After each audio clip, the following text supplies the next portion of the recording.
Hello friends, super magic રસોઈમાં મિત્રો હું આપનું સ્વાગત કરું છું। આજે હું આપણે કેરીનો રસ મિક્સર બ્લેન્ડર કે કેરીની છાલ કાઢવાની કોઈ પણ જાતની ઝંઝટ વગર કે ખાંડ કે પાણી ઉમેર્યા વગર મિત્રો એકદમ ઈઝી રીતે અને ઝડપથી આપણે રસ નીકળી જશે એની મેથડ તમારી સાથે શેર કરું છું। તો તમને ચોક્કસ આ વિડીયો ગમશે। ગમે તો લાઈક કરજો, શેર કરજો અને સબસ્ક્રાઇબ કરવાનું તો ભૂલતા જ નહીં। અને બાજુમાં રહેલું મિત્રો બેલ બટનને પણ પ્રેસ કરજો જેથી કરીને તમને લેટેસ્ટ વિડીયોની માહિતી મળતી રહે। તો આપણે હવે ચાલુ કરીએ। તો પહેલા તો મિત્રો જો આપણે અત્યારે કેરીની સિઝન ફૂલ ચાલી રહી છે, પણ આપણને મોસ્ટ ઓફ કેરીનો રસ કાઢવાનો બહુ કંટાળો આવે છે, કેમ કે આપણે છાલ ઉતારવાની એની બધી પ્રોસિજર અને મિક્સરમાં કાઢીએ તો એના અમુક તત્વો તો પીસાઈ જાય છે, એટલે આપણને પૂરો એનો ફાયદો નથી મળતો। તો આજે હું તમને એકદમ સહેલી રીતે અને કોઈ પણ જાતની ઝંઝટ વગર આપણે રસ કાઢશું। તો પહેલા તો જો મિત્રો આપણે શું પ્રોસિજર કરવાની છે કે કોઈ પણ તમારી જેટલી કેરીની ક્વોન્ટિટી હોય એ પ્રમાણે તમારે પાણી નાખીને અને પહેલા આપણે એને 1 કલાક આ રીતે કેરીને પાણીમાં ડુબાડી દેવાની છે। એટલે શું થશે કે આમાં કાંઈ પણ કાર્બાઇડ કે કોઈ પણ જાતની દવાનો સ્પ્રિંકલ કરી હશે ને તો તમારે ઈઝીલી એમાંથી બધું દૂર થઈ જશે અને આપણી કેરી એકદમ ખાવા લાયક થઈ જશે। અને ક્યારેય પણ તમને ઉનાળામાં કેરીને હિસાબે ઘણાને ઓલી પેલી અડાઈઓ ને એવું નીકળે છે એનો પણ પ્રોબ્લેમ નહીં થાય। તો આ રીતે આપણે 1 કલાક પાણીમાં બોળી રાખશું। તો આ રીતે જો આપણે કલાક થઈ ગઈ છે કેરીને પાણીમાં રાખીએ ને, અને હવે આ રીતે આપણે એકદમ ધોઈ નાખવાની છે અને પછી આપણે સાઈડમાં રાખી દેશું।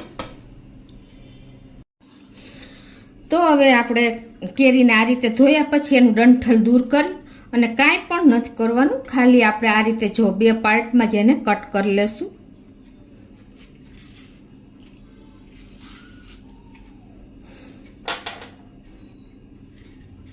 તમે હાફૂસ કે કેસર કોઈ પણ કેરી કરી શકો છો।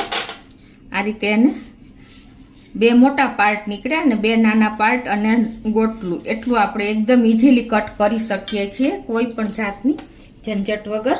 એ જ રીતે આપણે કેસર કેરી પણ આ જ રીતે આપણે કટ કરી લેવાની છે।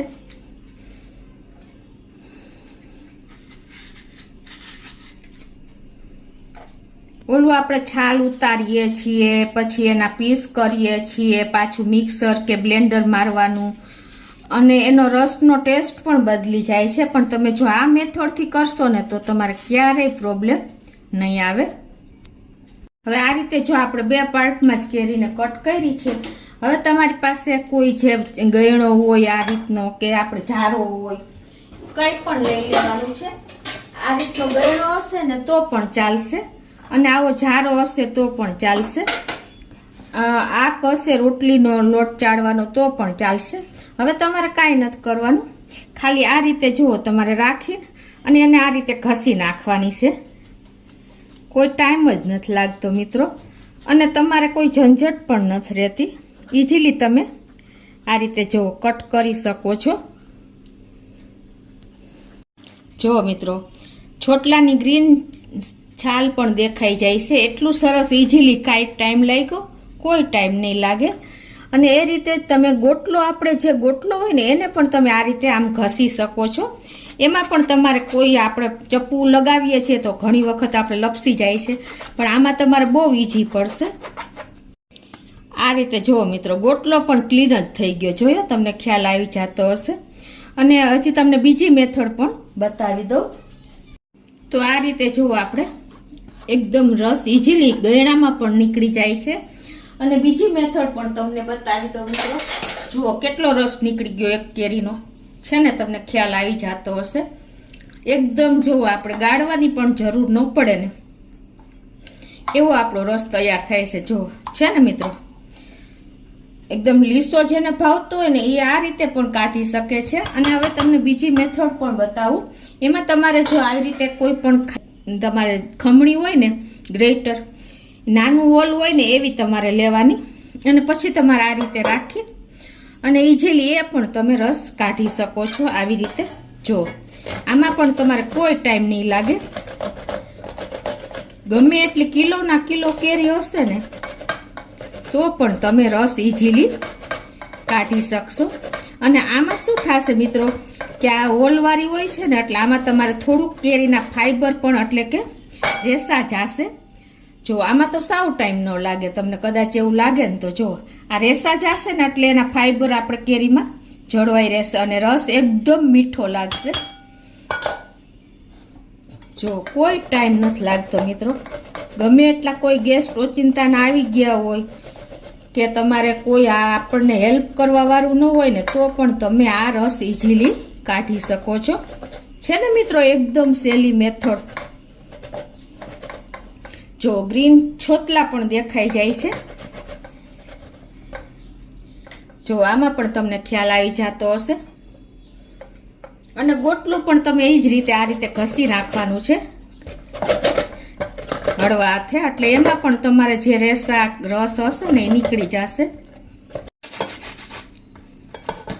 તો આ રીતે જુઓ મિત્રો આપણે બધો 2 કેરીનો રસ કેટલો બધો નીકળો. અને જુઓ તમે છોતલા આપણા એકદમ ગ્રીન દેખાઈ ગયા છે અને ઇઝીલી તમારો રસ તૈયાર થઈ જશે મિત્રો. તો આ રીતે આપણે કોઈ પણ જાતની ઝંઝટ કરવાની નથી. ઇઝીલી તમારે કોઈ વાસણ પણ એટલા બધા બગડશે નહીં અને કોઈ ટાઈમ પણ નહીં લાગે. તો આ રીતે તમે રસ તૈયાર કરી શકો છો. અને જો આપણો રસ પણ એકદમ રેસાવાળો તૈયાર થયો છે. અને જો તમને આ રસ રેસાવાળો રસ ના ગમે ને તો આને તમે ગાળી પણ શકો છો. પણ આ રીત કન્સિસ્ટન્સીમાં તમે રસ ખાશો ને તો તમને કેરીના ફૂલ ગુણ મળશે. તમારે બધા તત્વો આપણને મળી રહેશે અને ફાઈબર ફૂલ મળી રહેશે. જુઓ આ રસ મીઠો પણ બહુ લાગે છે. આમાં આપણે નથી ખાંડ ઉમેરવાની જરૂર કે નથી પાણી ઉમેરવાની જરૂર, કેમ કે આપણે મિક્સરમાં કે બ્લેન્ડરમાં નાખીએ છીએ તો આપણે થોડુંક એને ક્રશ કરવા માટે ખાંડ કે પાણી નાખવું પડે છે. પણ તમે આ એકદમ ઓરિજિનલ રસ તૈયાર કરી શકશો અને એટલો જ મીઠો પણ લાગે છે. તો છે ને મિત્રો એકદમ કોઈ પણ જાતની ઝંઝટ વગર આ 2 કેરીનો રસ મેં આટલો બધો નીકળી ગયો છે જુઓ. તો હવે આપણે આને સર્વ પણ કરી દઈએ. તો મિત્રો એકદમ મેં તમને આજે કોઈ પણ જાતની ઝંઝટ વગર એકદમ સહેલો રસ બતાવ્યો છે ફાઈબર સાથેનો. અને જેને ચોઈસ તમે ગાળી પણ શકો છો મિત્રો. અને તમે જુઓ કોઈ પણ જાતનું આપણે કેરીમાં રસ રહેતો નથી અને કેટલી ક્વોન્ટિટીમાં આપણે રસ તૈયાર થાય છે તમને ખ્યાલ પણ આવી ગયો હશે.